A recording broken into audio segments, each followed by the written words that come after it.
গণমাধ্যমের ওপর মানুষের ভরসা ফেরাতে সংস্কার প্রয়োজন, আর একে প্রভাবমুক্ত করতে মালিকপক্ষ আর সরকারের বলয় থেকে বের করতে হবে বলে মনে করেন বিশিষ্টজনরা।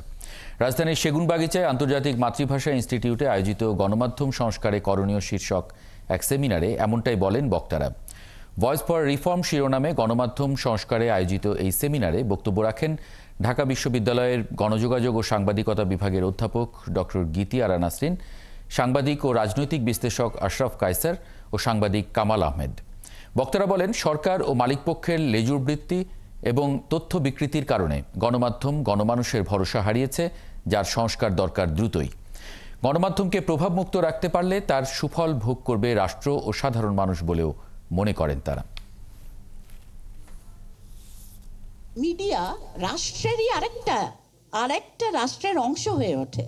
রাষ্ট্রের অংশ হিসেবে আপনার যেগুলো জানার কথা সেগুলি লুকিয়ে রাখার অংশ হয়।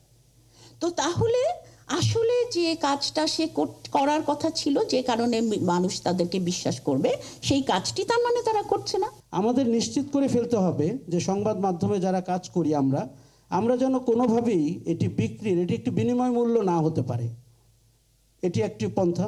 দ্বিতীয় পন্থা হচ্ছে যে আপনি সেলফ সেন্সরশিপ বলে যে বিষয়টি, সেটিকে কি করে ডিল করবেন। এটি কোনো কমিশন করে আপনি ডিল করতে পারবেন না। ছাত্র জনতার অভ্যুত্থানের প্রেক্ষাপটে স্কুলের পাঠ্য বই নতুন করে লেখা প্রয়োজন উল্লেখ করে শিক্ষা উপদেষ্টা জানিয়েছেন, সময় কম থাকায় আগামী শিক্ষাবর্ষে বইয়ে